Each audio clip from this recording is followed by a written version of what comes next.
What Was That Like contains adult language and content and is not intended for all audiences. Listener discretion is advised.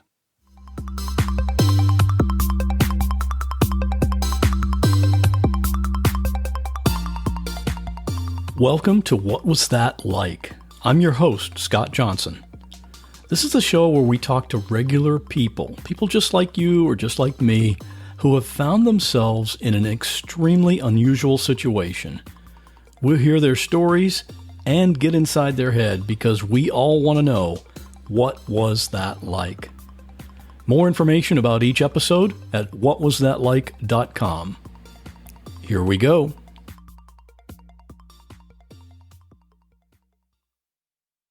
Every sporting activity involves some degree of risk of injury, or even risk of death. I bike about 10 miles each morning and I'm pretty careful, and I record video with a GoPro mounted on my helmet for every ride, which was inspired by my interview with William, episode 20 of this podcast, if you want to check that out. But I know that no matter how careful I am, there is still the small possibility that something could happen. Same with almost anything else, running, playing tennis, swimming, you name it. But for most people, when you think of the question, what is the most dangerous sport? The answer that comes to mind is skydiving. It just seems like common sense that jumping out of a plane is really dangerous, right? But in reality, just driving a car is a lot more dangerous. In fact, statistics show that if you decide to go and do a skydive, you're 24 times more likely to die in a car accident on the way to the drop zone than you are to die while you're skydiving. But the unexpected does happen. Today we're going to hear from Eric. Eric lives here in Florida, and he and I have known each other for years. We're mostly connected through the ultra running community, even though I don't think either of us actually runs ultra marathons currently. Eric is an avid skydiver. One day Eric was skydiving with about 10 other people.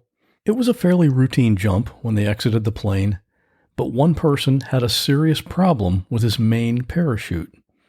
Then he had a serious problem with his reserve parachute. As you probably know, there isn't a third parachute.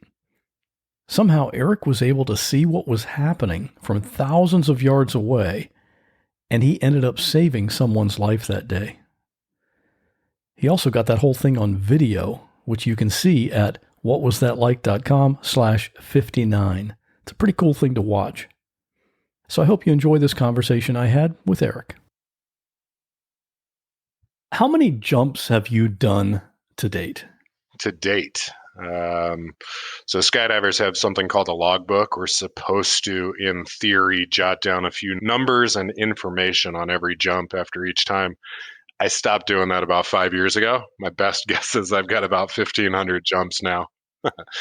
I'm curious, why did you stop doing that? About half of the people out there will stop logging their jumps and the other half do it. We're also in the runner community, and I'm not a big Garmin guy, so I'm just more fluid and less OCD in that sense. I just don't track them. There's a few different levels that you'll try to achieve in skydiving that are based on jump numbers. And once you get past 500 jumps or 1,000 jumps, essentially there's the only tracking that you do really is to show somebody that you're current if you're going to a new drop zone. So the need isn't really there to continue to log them. Yeah, and I get your comparison with the running community. Some people like all the stats, and some people just run because they love to run. You got it. Kind of the same thing.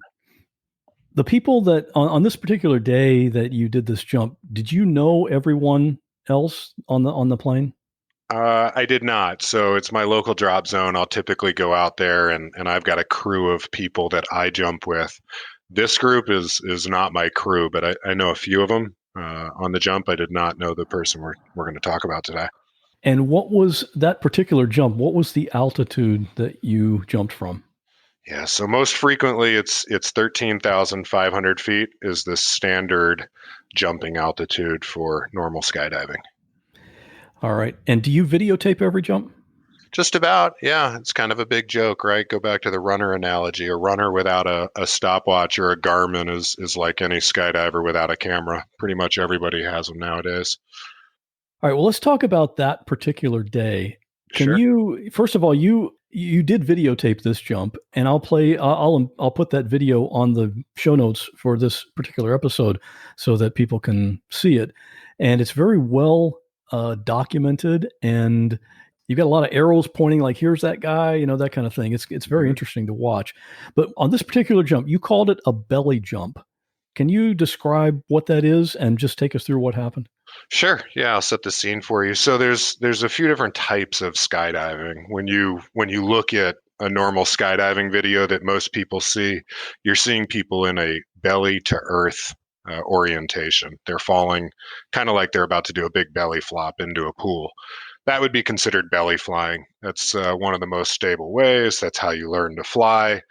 As the sport has progressed, there's something called free flying, which is more of a three-dimensional form of flying. You flip upside down on your head, kind of like you're in a handstand. You stand straight up vertically and fall in a standing position, or you do what's called sit flying in a sitting position.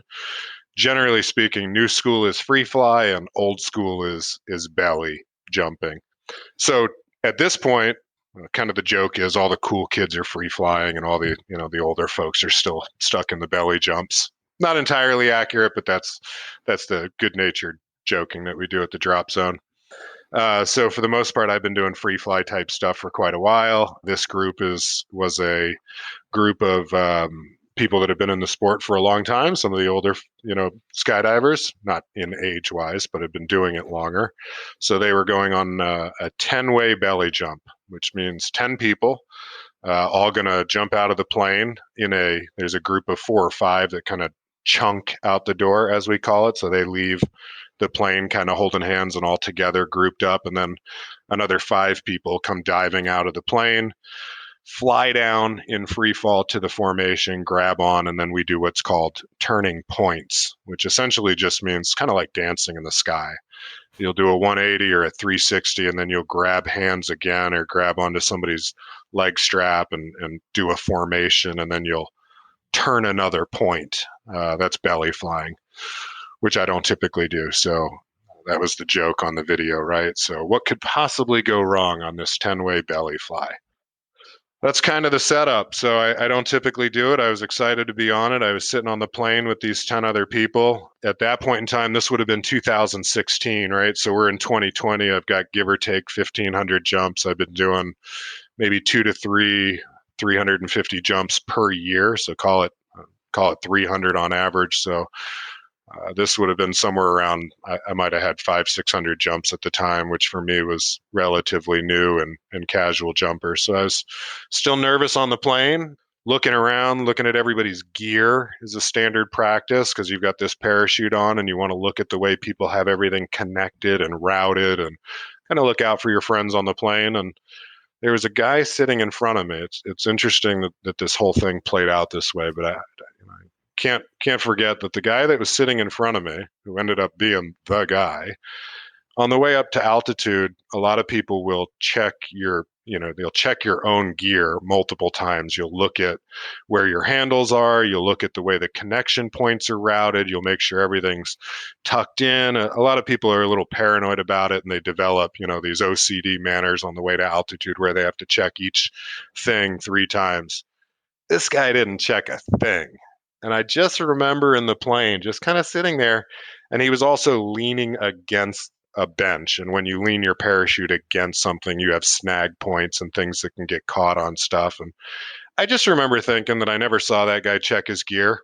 And it was a fleeting, kind of passing thing. As soon as you jump out of the plane, all of a sudden your thoughts become really present. You don't tend to hang on to thoughts that you had in the plane. But I remember thinking about this particular guy, and then I didn't think about it again until I saw that he was having an incident in free fall. Let me ask you one thing Sure. before you continue. You mentioned when you were referring back at this time, you probably had around 500 jumps, and you mentioned that at that point you were still nervous on the plane. two things strike me. One is that after 500 jumps, you still get nervous on the plane. But then does that also mean that after sometime since then, you no longer get nervous? Such an interesting question. So for me, it'll be different for everybody. For me, it took me 10 years to do my first 100 jumps. Which that is not typically common. So I was scared for 10 years. I was petrified scared. And that was what I enjoyed about it. It's a story I like to tell that I'd give my wife a big hug and kiss. I'd think about on my drive to the drop zone how I wanted to have fun today, but I really didn't want to get hurt or die. I'd be in the airplane hangar waiting for the plane, and all I could think about is I hope everything goes on okay. And I'd call my parents, and then I'd get in the plane, and the entire way to altitude, man, I hope I don't die. I hope everything goes okay. Really paranoid about it. And then the last thing I think before I jump out of the plane is shit, man. I hope I don't die. And in free fall, you don't think about it at all. And I love telling people it's a great analogy to how there's nothing to fear but fear itself. The moment that you're safe in the plane, in the hangar, you can't think about anything but death. And you jump out of the plane, and that's the last thing you think about because you're just in the moment, loving it. Humans are wired for this crazy, insane feeling. But I went through 500 jumps, and I didn't jump super regularly. And so there's always a little bit of hesitation if you take a long break, if you take some time off. Even now with 1,500 jumps, due to COVID, I took a couple months off. And in the plane, the first jump back, my heart rate was going crazy. And in this case, a 10-way jump is kind of a bigger jump. And at the time, I wasn't super current. And so being on a jump with 9 other people all at once, there's a lot going on for somebody if you're not super current and super familiar with that situation. Yeah, that makes sense.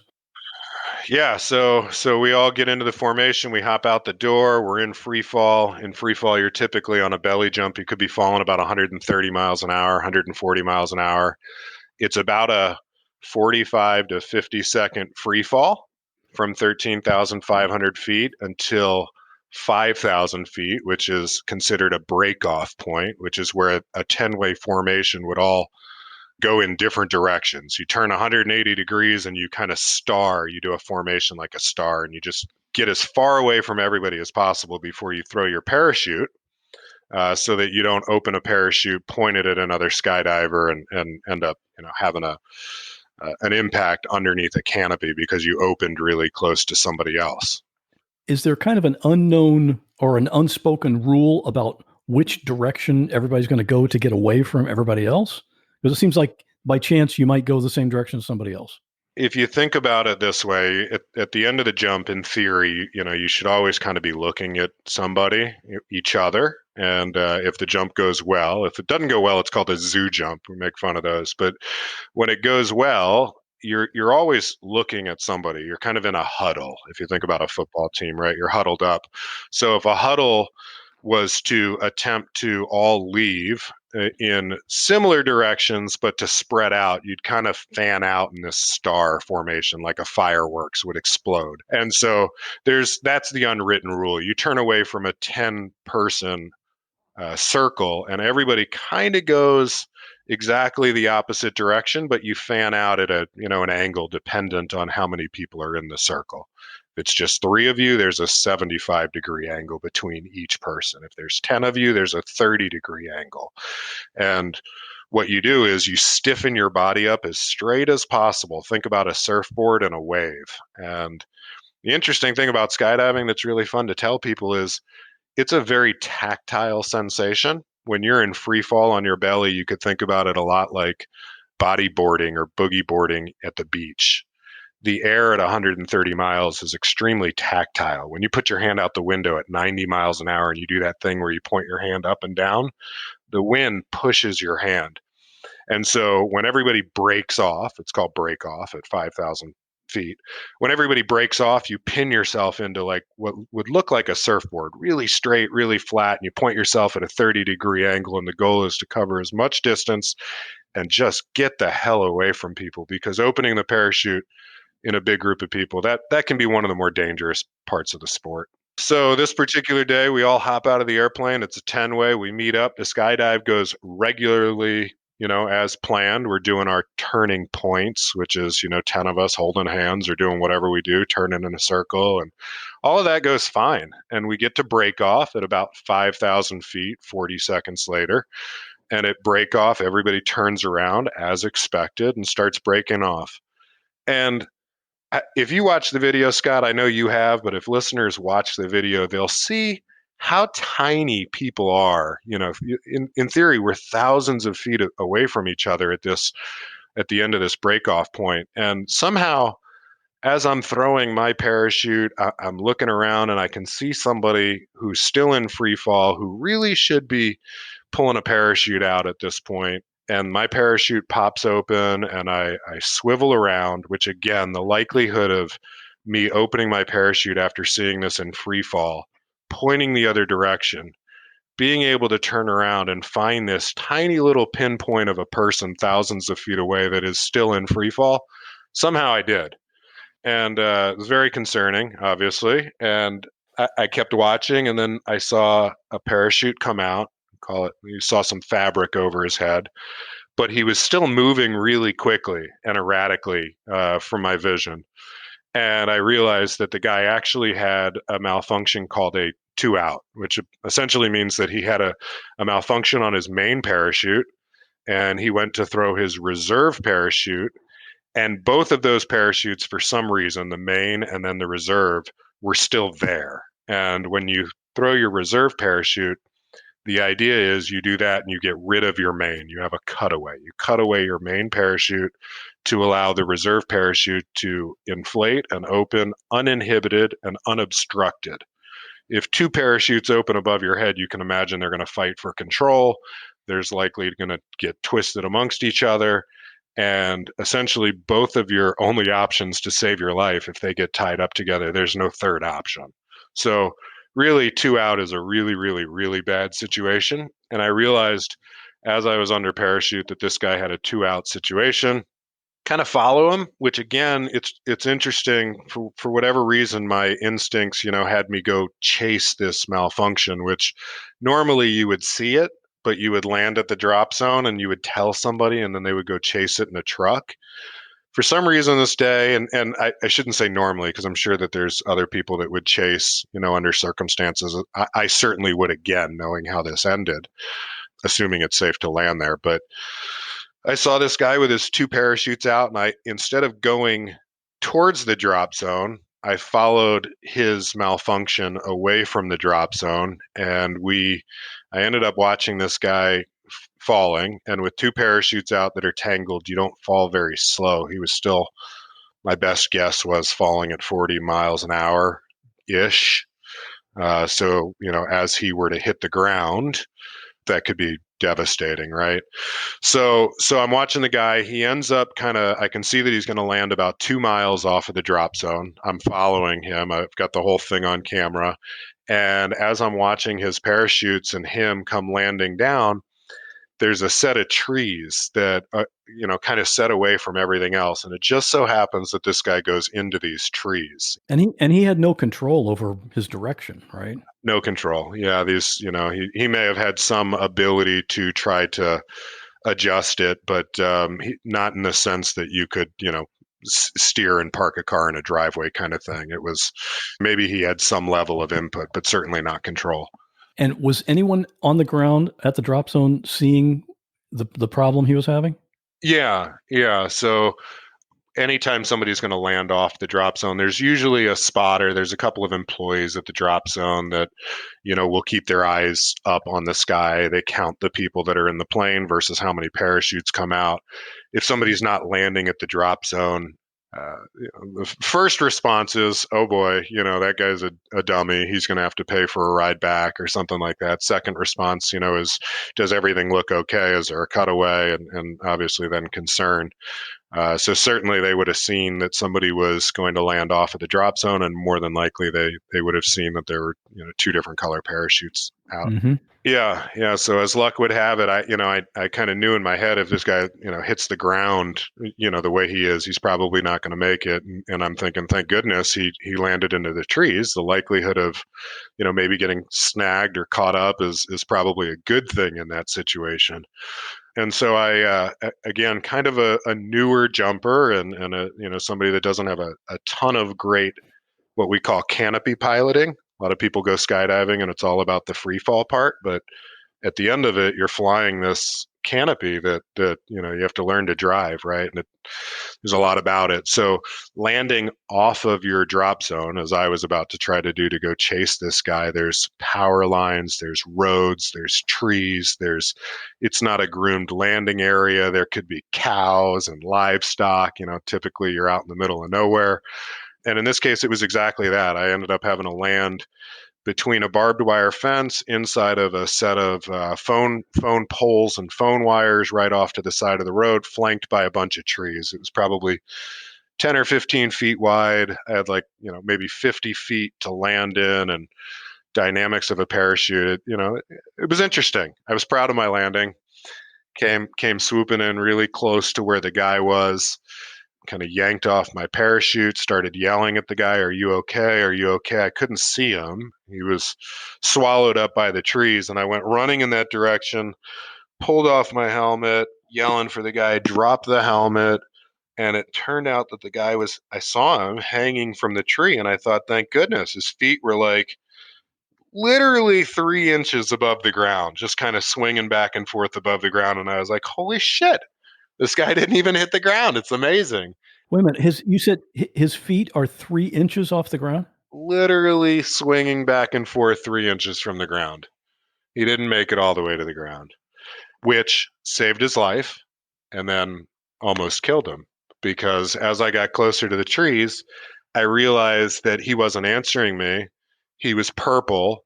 He was kind of foaming a little bit at the mouth, blue lips, purple lips, and the way your parachute is built from your shoulder straps to the top of the parachute are what's called your risers. They're the pieces of fabric that attach your body harness to the parachute as a wing.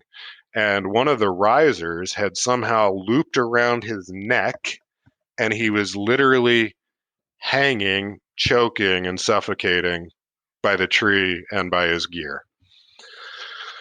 So I more learning lessons. So a lot of skydivers carry a hook knife, which is a little knife that's built into a hook shape, a little 180-degree hook shape, so that you can use it to cut ropes and stuff if you get tangled up in a tree.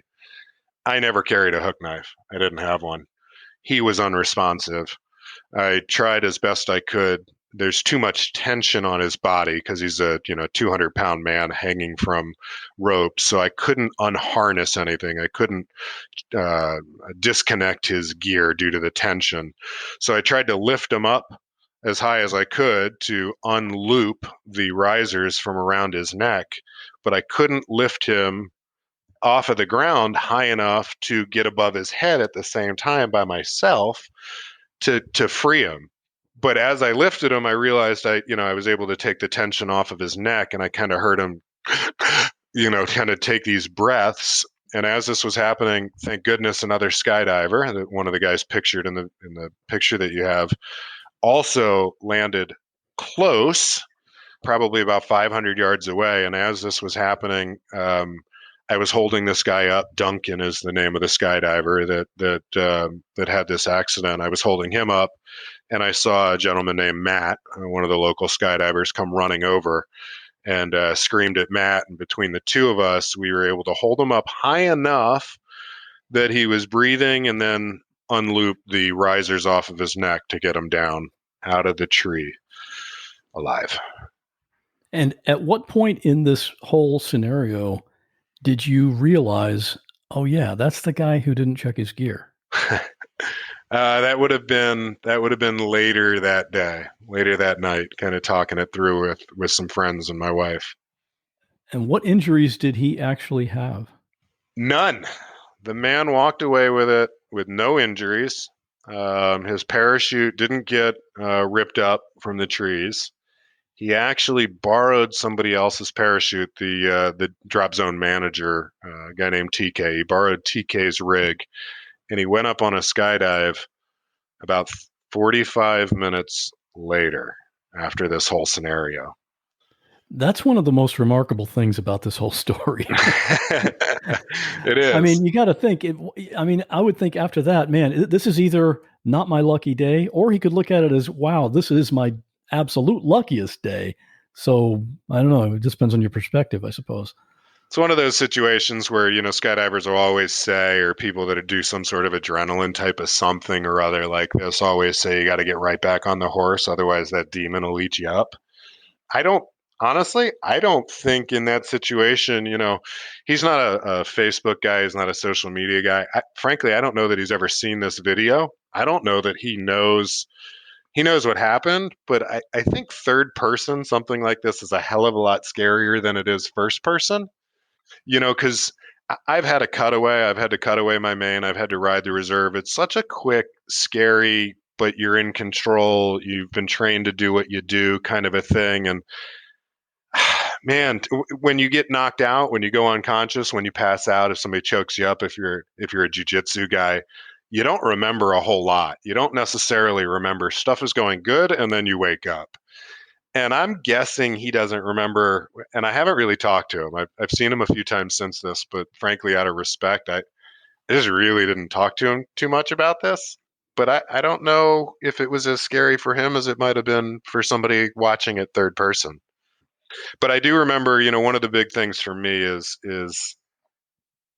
this guy definitely, there's no question. There's no question he's a dead man if I don't land there.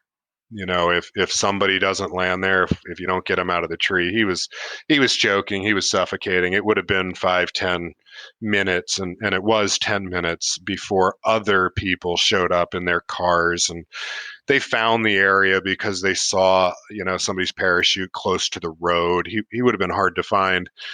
And I just remember looking at that guy. He went skydiving again, which at the time I thought it was crazy, just like you did and you expressed. Now I get it. But all afternoon I looked at him and I was like, that's a dead man walking. And he travels to Z Hills or Skydive City, Zephyr Hills, Florida. He travels to Zephyr Hills, Florida every year for Thanksgiving. He's from the UK. He's got a family. He's got kids. He's got a wife. And he left on a vacation to go have fun, to go do skydives for a week. And he was like a hair's breadth from somebody calling his wife and telling his wife and kids that he wouldn't make it home, right? Like, it impacted me so much staring at this guy, thinking his family, like he's going to go home to his family and he's just walking around here like nothing happened. It's crazy. Is this the first time you've ever saved someone's life? Yeah. Yeah, hopefully the last. Oh, okay. So it hasn't happened again since then. Okay. It hasn't. I've pulled people out of the trees before. That's not the only time. That's kind of a joke at the drop zone, is I happen to be around when people fly into trees. And so that's not terribly uncommon, but in this case, it's definitely the only time in the sport that I've saved anybody's life, and glad to have been there. And the drop zone was super thankful. They ended up giving me the equivalent of $800 worth of 50 skydives or something, just for looking out for people around. It's really, really interesting. It was very, just a series of lucky things, seeing the guy as such a small, tiny dot in free fall and being able to see him again. And just the fact that he landed in the trees instead of landing on the ground with that situation would, weird stuff. It is, yeah, and I encourage people to watch the video, because in watching it, I mean, you've annotated an arrow so that people can see, yeah, that's the guy. But I mean, it is just a dot. I still don't understand how in the world you could have spotted him, but you did. And, yeah. Thankfully, you did. Well, it's as a skydiver, you're definitely trained to look around. There's a bunch of other parachutes flying around. It's not super common, but people get injured and they die because somebody in free fall falls too close to them and it impacts somebody who's already pulled a parachute. There's a whole set of rules like merging on the highway or these silly roundabouts, you know who goes first. And I was talking about belly flying and free flying. If I'm on my head falling in a vertical line, kind of like a pencil falling straight down, I could go 250 miles an hour without a problem. And a belly flyer goes 130 miles an hour. And a belly flyer, because of their surface and the physics of the body and their drag, they move side to side with the wind. So they'll jump out of the plane, and if there's a 20-mile-an-hour wind, they're going to drift a little bit into or away from the line of flight. And so there's all kinds of stuff with people falling through people, and I don't want to scare people from skydiving, but there's a lot that goes into it and a lot of rules and a lot of things. So you got to keep your head on a swivel and you got to look for stuff. And it was really crazy being on that jump and seeing this guy go through that. Do you have any theory on what caused his problem or how it could have been avoided? Yeah. We anytime somebody goes through a situation like this, you take a look at the gear usually. And so in his case, what we believe happened after looking at his parachute, the way a parachute works is that you have a pilot chute tucked into your container at the back. The pilot chute is quote unquote the ripcord. When people say pull the ripcord, we don't use ripcords anymore. We have a pilot chute that you take and you throw it into the wind while you're in free fall. And this tiny little pilot chute pulls on a rope or your bridle, it's called. It pulls on this rope 15 feet and then it gets to your container and it unlocks the container through the tension of the wind pulling the pilot chute back. And in his case, when you look at the video, there's actually a picture of it at the very end. This pilot chute and the handle on the end of the pilot chute somehow kind of wrapped around itself, which kept the pilot chute from fully inflating. It didn't allow it to fully inflate. So it didn't cause enough drag to pull his main out, which would be why he continued to free fall lower than he should have. He would have tried to pull his pilot chute. He would have tried to open up his main parachute. The pilot chute wouldn't inflate, therefore it wouldn't pull out the main parachute. So how did he get two parachutes out? Well, at that point, he says, shit, I need to get my reserve out. And he goes to pull his reserve parachute. Hopefully he cut away this. I honestly don't know this, but he should have tried to cut away his main first, even though it's not out. You cut it away so that when you pull your reserve parachute, if the main come out, which in this case it did, hopefully it cuts away. And he may have done that. But by releasing the reserve, both of these giant parachutes are stuffed in your bag. By releasing the reserve parachute, it might have opened up enough space, changed the way the main parachute was sitting, changed the tension on the bag itself, and all of a sudden both parachutes came out and somehow kind of tangled around each other, and you can see that they were kind of tangled up and spinning around. So I believe that he had an issue with his pilot chute on the main parachute. Okay, and I'm just confused about this part. Logistically, if you the pilot chute isn't doing what it's supposed to do, and you cut that away along with the main, what does the reserve also have its own pilot chute, or what pulls it out? The reserve is on a spring, so that one operates different. There's a few different ways that can work. Some gear. Talking about gear for a second. So skydivers have an optional piece of gear that they can buy called an AAD, or an automatic activation device. So let's say for some reason you get knocked unconscious in a free fall, which people always ask, why do you wear a helmet? It's not going to save you if you hit the ground.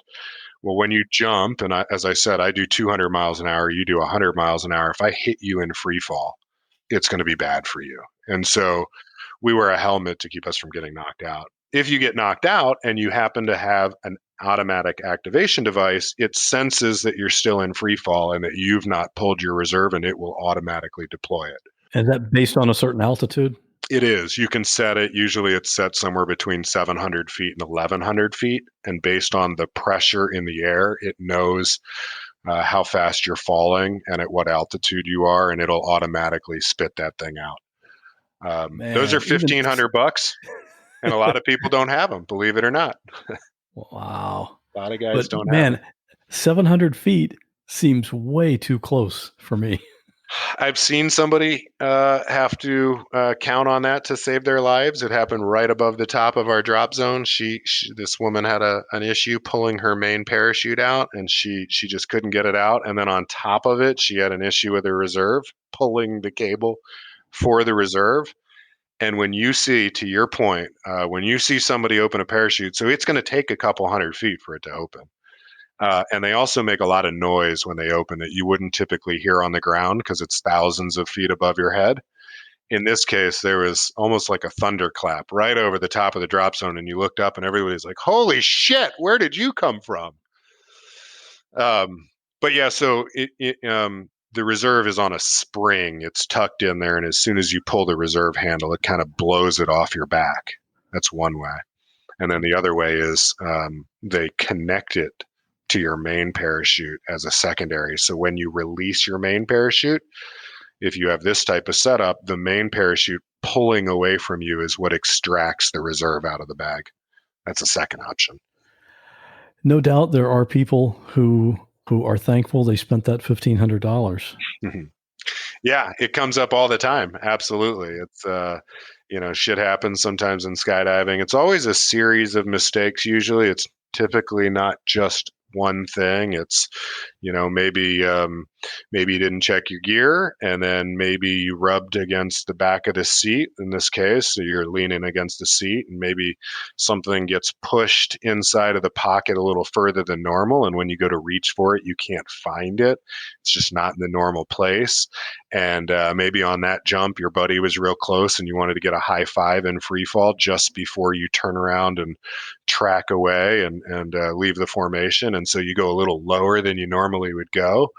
And then you can't read, it's this series of bad things that ends up in a situation like that with skydiving typically.